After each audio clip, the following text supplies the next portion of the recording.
Cuman enak memang kalau bicaranya agama, bicara tentang kebenaran, karena ketemunya sama orang-orang soleh. Apalagi kalau di waktunya waktu subuh kan lebih tersaring ya. Kalau siang mah ada yang sholatnya karena nggak enak nebeng sama mobil temannya sholat, masa saya nggak ikut sholat. Nah ini mah datang dengan ada yang diseret ke sini terpaksa, nggak ada ya. Kalau urusannya sama orang soleh, gimana kalau kita kayak gini terus salah nyampein, ya pasti dibenerin kalau salah, enak. Kalau datang bawa dosa pun ketemu orang soleh, pasti malah dirangkul, diajak yuk sama-sama jadi baik.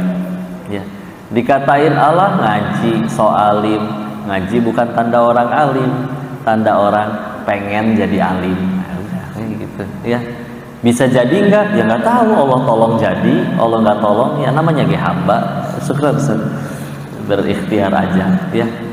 Ngaji sok soleha bukan tanda soleha, ngaji mah tanda pengen jadi soleha, baru dia pengen ya. Allah tolong jadi, Allah nggak tolong ya udah. Terus kalau bicaranya tentang kebenaran, ngaji beda sama bicara selain itu. Contoh, yuk kita ngobrol bisnis misalkan. Perusahaan Bapak itu strategi marketing paling tepatnya begini Pak, harusnya. Kata saya benar, kata orang lain belum tentu. Kenapa? Nah, standarnya akal manusia bisa salah. Yuk kita kenalan lebih jauh ya.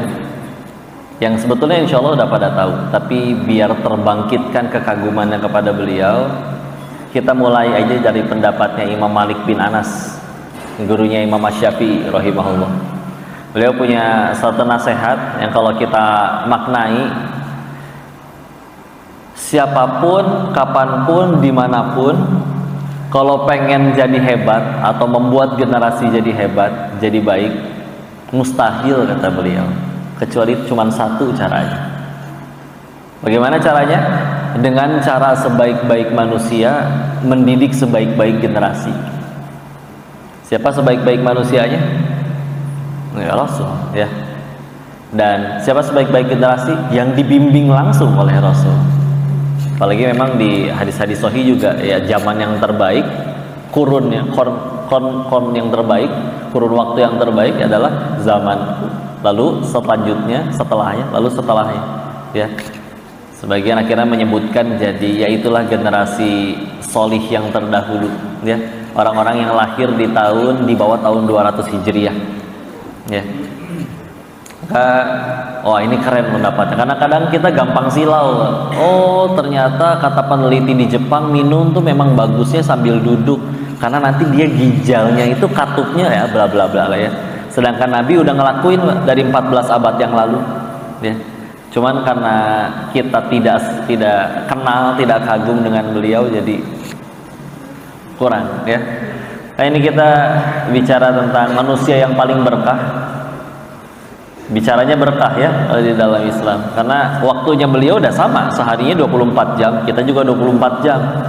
Tapi dalam waktu 23 tahun meninggalkan warisan yang sampai sekarang diikutin orang-orang. Sedangkan ada orang yang 23 tahun ya malah punya banyak utang ya. Sehingga luar biasa keren. Makanya kata di hadis riwayat Imam Ibnu Majah ada disebutkan kalau ada orang meninggal itu nanti ada dua pilihannya. Ada mustarih, ada mustaroh. Apa bedanya? Artinya mah istirahat ya. Tapi kalau yang mustarih itu adalah orang yang kalau istirahat itu dianya yang istirahat ya, dianya yang istirahat. Dalam artian lepas dari capeknya dunia kita tahu ya, sesoleh-solehnya, sepinter-pinternya ya tetap kudu berupaya, beribadah, harus dikenai kewajiban dan yang lain-lain.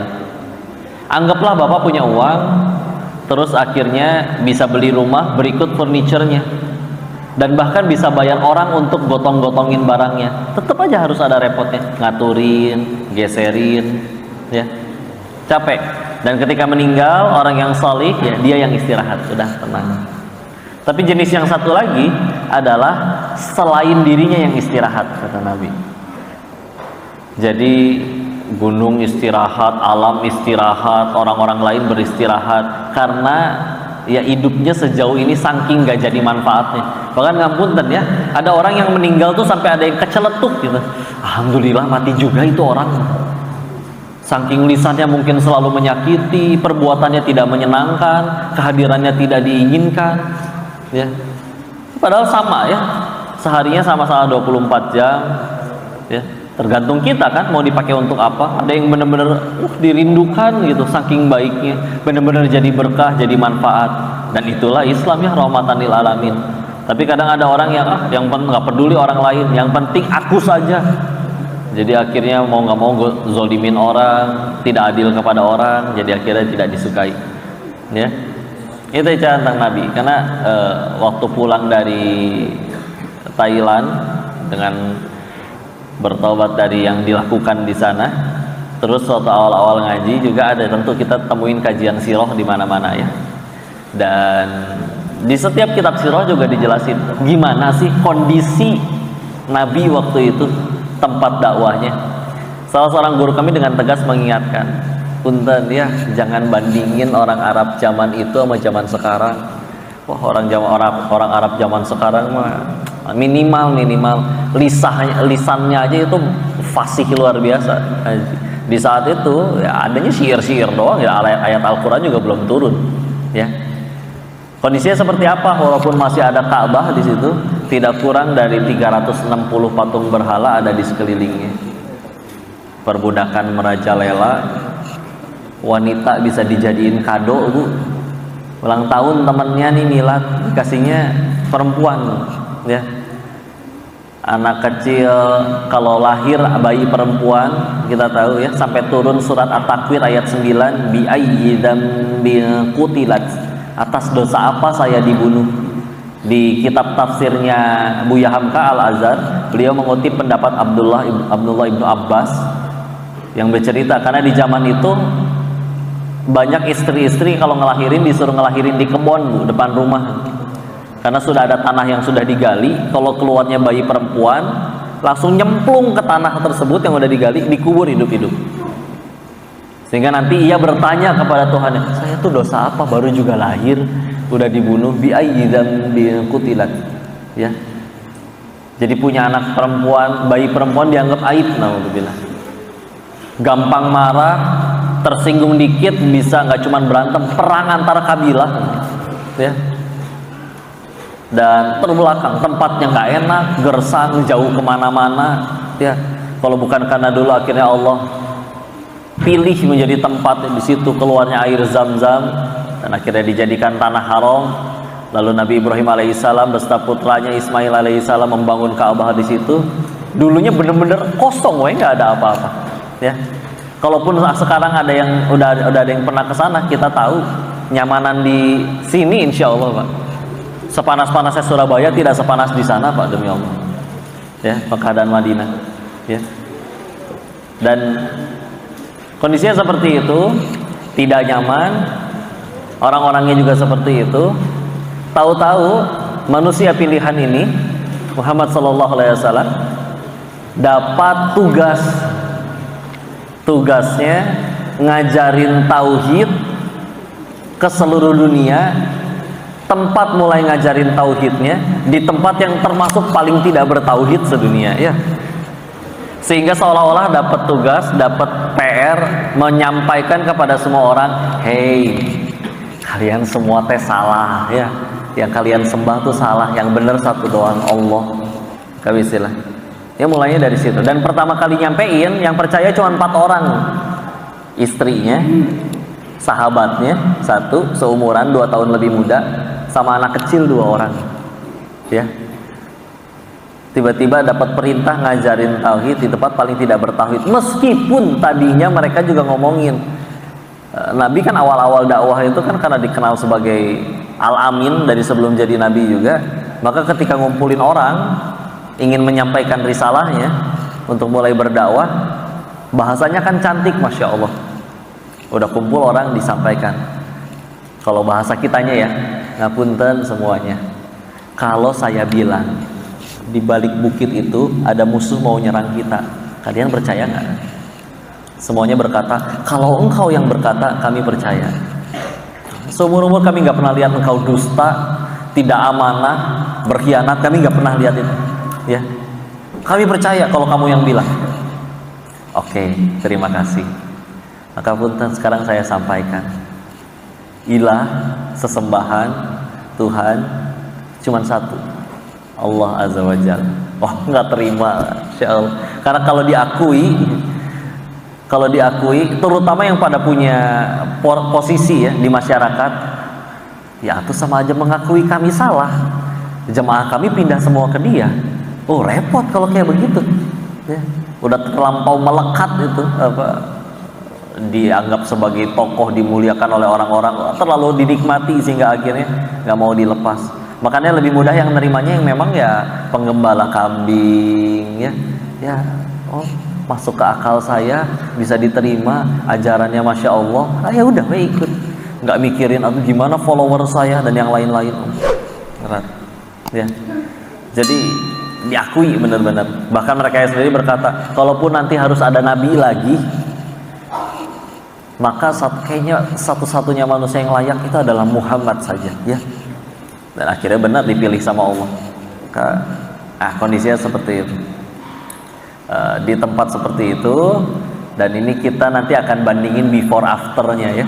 Itu beforenya. Dalam tempo waktu 23 tahun, yolah bismillah, Bapak ngasuh anak 23 tahun, satu anaknya. Yakin dalam 23 tahun itu pasti jadi soleh anaknya? Allahu alam juga, ya. Ayo kita lihat. Nabi ini luar biasa ya. Ketika wafat, satu jazirah Arab sudah muslim semua, sudah selesai. Satu jazirah Arab itu bukan Mekah Madinah aja ya. Sekarang jadi 6 sampai 7 negara. Arab Saudi, Oman, Yaman, Qatar, Uni Emirat Arab, Bahrain, Kuwait. 7, ya. Seluas itu. Negeri lain akhirnya dibuka jadi negeri Islam. Mereka perlu ahli apapun dari Madinah. Madinah punya.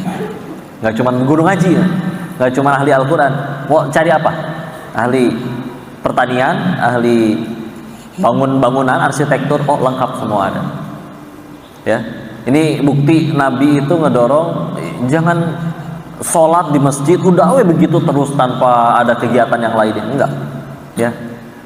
Dan ini diteladani oleh para ilmuwan besar Islam. Kita tahu dulu Pak, matematika itu Pak, seingat saya zaman sebelum saya itu nama pelajarannya bukan matematika, aljabar namanya. Dan penemu angka 0, penemu itu ilmu aljabar, dan ternyata orang Islam, Al-Khawarizmi.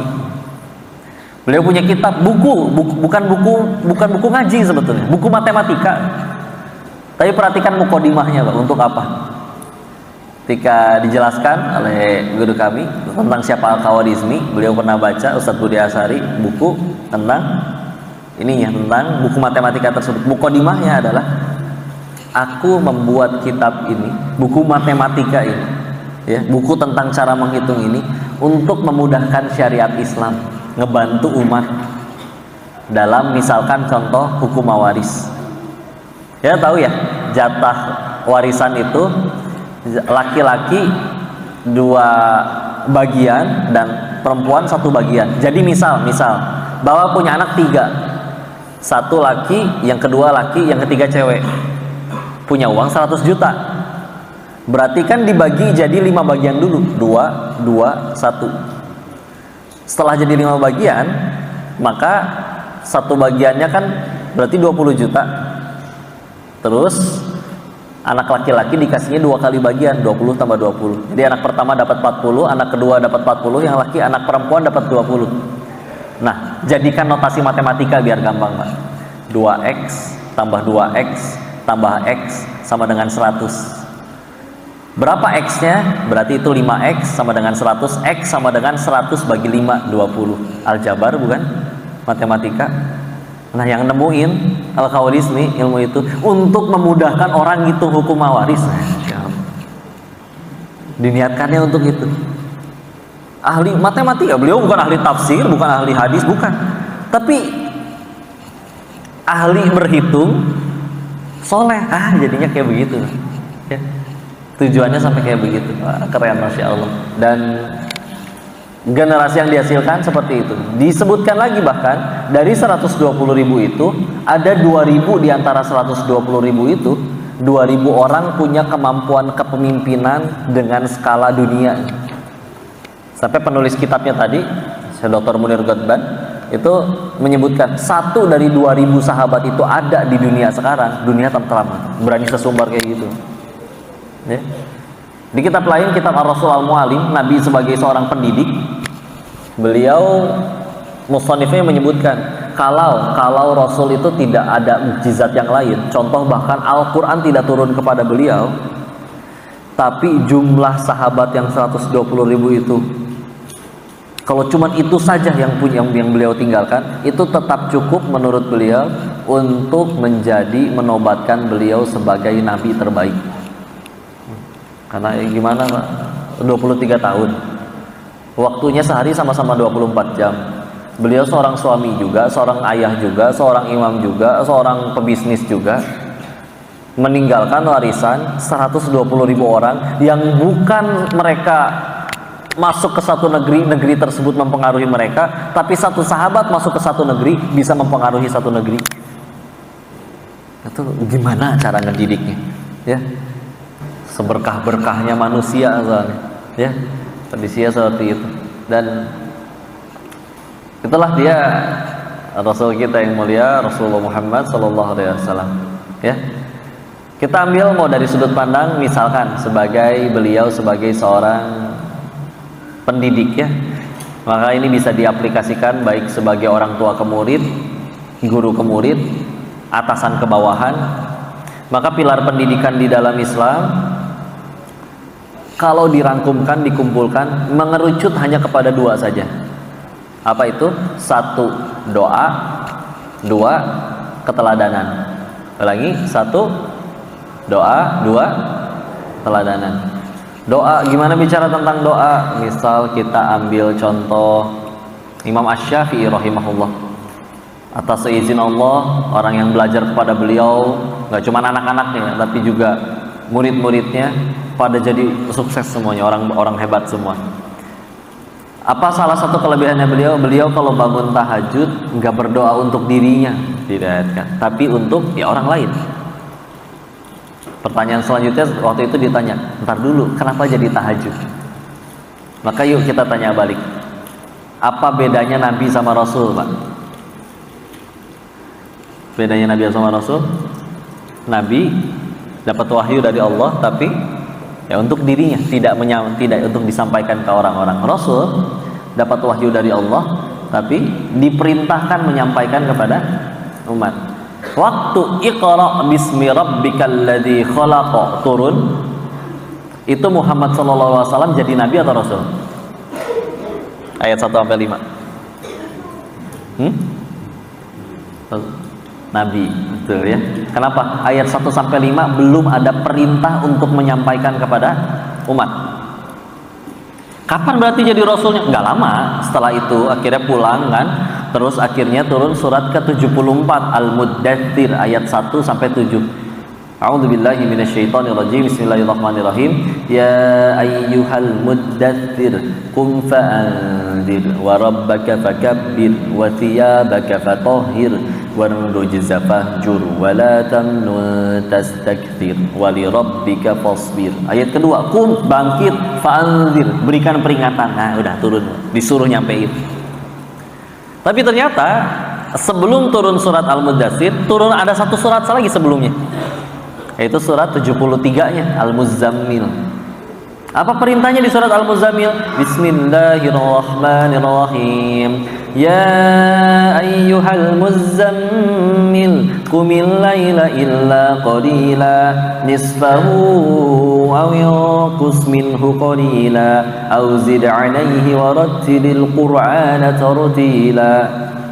Ayat keduanya sama, kum, bangkit, min laila, dari sebagian malam, illa qalila, kecuali cuma sedikit, disuruh bangun malam.